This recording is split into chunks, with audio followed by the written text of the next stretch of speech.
refused to come to their township. This after a group of people disrupted a meeting where Mashaba was scheduled to speak at a nearby suburb of Marlboro on Monday night. They say that they live in Scoular and want service delivery. Chaos erupted in the hall, with people preventing the meeting taking place. Shutdown movement leaders could not calm the crowd, but managed to hand over a memorandum to Mashaba. Mashaba went to the township 2 weeks after protests began over a lack of service delivery. He was not well received and was booed by residents, who also tore up copies of a plan that he was meant to present. They say that within 14 days, starting today, they want to see change in Alexandra. Our reporter Smongile Mkanimpolweni spent part of the day there. All right, let's try and catch up a little bit with the leadership style that was displayed by Herman Mashaba, by leadership expert Dr. Mazwe Majola. Thanks very much for joining us. Welcome to the program. Good afternoon, sir. Thank you very much. Okay, so Herman Mashaba, we know that he's he's his own man, and he makes decisions, sometimes controversially so. 2 weeks into this crisis, if we can call it that, that's playing out in Alexandra, the mayor just won't go in. And the questions now are, would a leader in the midst of this have done different?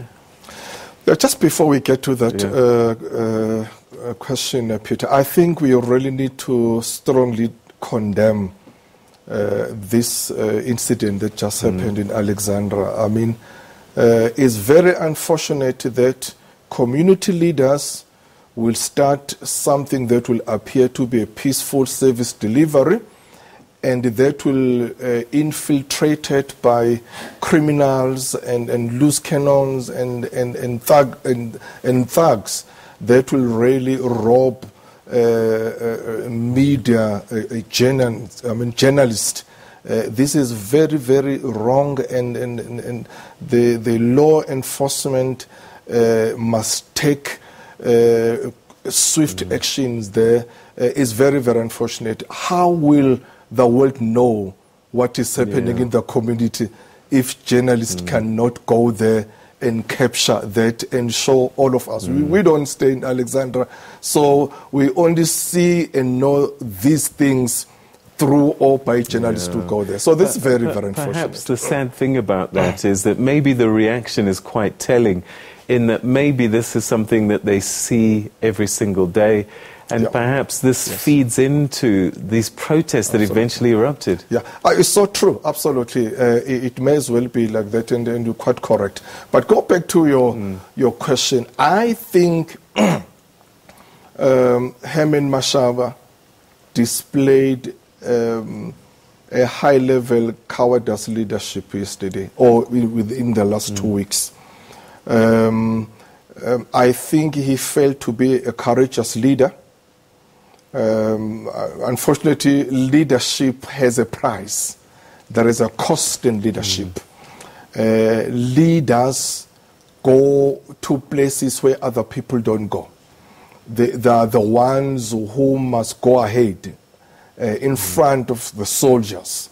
They are the ones who must, whenever the trumpet is blowing, they must leave certain things or all other things and rush to where the crisis is. Leadership is about wit and grit. It's about resilience. It's about it's the ability to analyze and interpret times and situations and environments. You've got to be able to say this is a political issue. Yes, it's true. It's what the ANC has hijacked the whole issue and made it and they politicize it. But Mashaba cannot sit there and cry like a small baby. You know, leadership is not for faint-hearted. It's not for chicken-hearted. All right. So, but what about the argument that, look, you know, he's mayor of the entire city. There are protests in other parts of the city. He can't possibly physically go to every single one whenever there's a protest. He'll never be able to do his job. And so he's deployed the MMC for infrastructure, he's deployed other people in his stead. Isn't that part of leadership? Of course, as a part of leadership, delegation, but delegation sometimes is not about abdicating your responsibilities. You've got to read and interpret the things that can be delegated, and the other things that even they can be delegated, but they need you personally as a leader, that you must take charge. You must say, okay, you must tell the officials and your team members and say, guys, I know that you can go there, but this time around I want to be the one to go. So what makes this different from Westbury or other places where there have been protests? Why should he have gone there and not Westbury?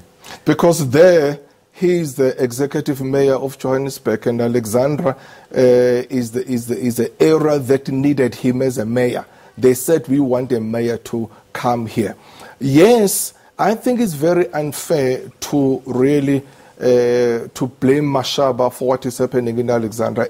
DA has been in power for just over 2 years. In that point, or in that point of view, I understand and agree it's unfair to blame the DA. I mean, ANC must answer. There are so many things that ANC must answer. They've been in power there for over 20 years. However, I just feel that in the last 2 weeks, Mashaba could have displayed a different and a courageous leadership style. What can he do now to save the day? He must find ways to build relationship with the communities, to build relationship with the people. He must stop crying that ANC has done this and that. Of course, yes, there might be element of truth in that. It's electioneering. It's an electioneering phase. ANC will use and capitalize whatever gap they're using. He must do the same.